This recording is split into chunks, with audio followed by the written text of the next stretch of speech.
ಕಾಂಗ್ರೆಸ್ ಶಾಸಕರು ಮತ್ತು ಬೆಂಬಲಿಗರು ಜನಾರ್ದನ್ ರೆಡ್ಡಿ ಮನೆಗೆ ಬೆಂಕಿ ಇಟ್ಟಿದ್ದಾರೆ ಅಂತಕ್ಕಂಥ ಆರೋಪ ಇದೆ. ನೋಡ್ರಿ, ಪೊಲೀಸ್ನವರು ಕೇಸನ್ನು ರಿಜಿಸ್ಟರ್ ಮಾಡ್ಕೊಂಡಿದ್ದಾರೆ, ತನಿಖೆ ಮಾಡ್ತಾ ಇದ್ದಾರೆ. ಅದು ಯಾರೇ ಇರಲಿ ಈ ಒಂದು ದುಷ್ಕೃತ್ಯವನ್ನು ಮಾಡಬಾರ್ದು. ಆ ರೀತಿ ಆಗಿದೆ, ಅದನ್ನು ಖಂಡಿಸ್ತಾನೆ. ಅದನ್ನು ತನಿಖೆ ನಂತರ ಅದನ್ನು ಸತ್ಯಾಂಶ ಹೊರ ಬರುತ್ತೆ. ಯಾವುದೇ ಕಾರಣಕ್ಕೆ ಅಷ್ಟೇ ಪ್ರಬಲ ಇದ್ರೂ ಕೂಡ ತನಿಖೆಯಿಂದ ಹೊರ ಬರುತ್ತೆ. ಅಲ್ಲ, ಬ್ಯಾನರ್ ಗಲಾಟೆಗೆ ಇದಕ್ಕೆ ಲಿಂಕ್ ಕಲ್ಪಿಸಿದ್ದಾರೆ. ಏನು ಹೇಳ್ತಾ ಇದ್ದೀನಿ, ಇದು ರಾಜಕಾರಣ. ಹಿಂದೆ ಅವರು ಸಹ ಅನೇಕ ಈ ರೀತಿಯಾಗಿರ್ತಕ್ಕಂಥ ಕೆಲವು ನಡೆದ ಘಟನೆಗಳು ಸಣ್ಣ ಪುಟ್ಟ ನಡೆದು ಅಲ್ಲಿ ಬಳ್ಳಾರಿ ಅಂದರೆ ಒಂದು ರೀತಿ ಆಂಧ್ರ ಪೊಲಿಟಿಕ್ಸ್. ಅದು ನಮ್ಮ ಜಿಲ್ಲೆ ಅಷ್ಟು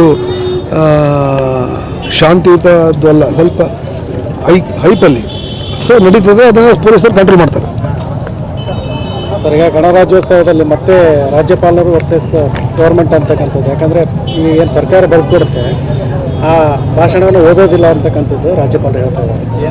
ಕೇಂದ್ರ ಸರ್ಕಾರದ ವಿರುದ್ಧ ಟೀಕೆ ಮಾಡಬೇಕು. ಅದು ಆಯ್ತದು, ಅಸೆಂಬ್ಲಿಯಲ್ಲಿ ಆಯ್ತದು. ಅಸೆಂಬ್ಲಿಯಲ್ಲಿ ಗಣರಾಜ್ಯೋತ್ಸವದ್ದು ಏನು ಸರ್ಕಾರ ಕ್ಯಾಬಿನೆಟ್ ರೆಡಿ ಮಾಡುತ್ತೆ ಅದನ್ನು ಓದಲೇಬೇಕು ಅವರು.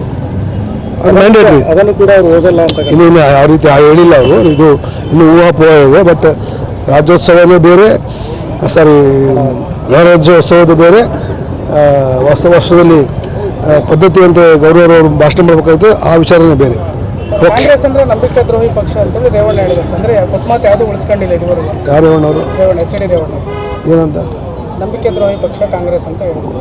ನಂಬಿಕೆ ದ್ರೋಹಿ. ಅದಕ್ಕೆ 2006-07ರಲ್ಲಿ ಜನ ಯಾರು ನಂಬಿಕೆ ದ್ರೋಹ ಮಾಡಿದ್ರು ಅಂತ ಗೊತ್ತಾಯ್ತಲ್ಲಪ್ಪ ಇಡೀ ರಾಜ್ಯಕ್ಕೆ. ಕೊಟ್ಟರೆ ಯಡಿಯೂರಪ್ಪರಿಗೆ ಅಧಿಕಾರ. ನಂಬಿಕೆ ದ್ರೋಹ ಯಾರು ಮಾಡಿದ್ರು?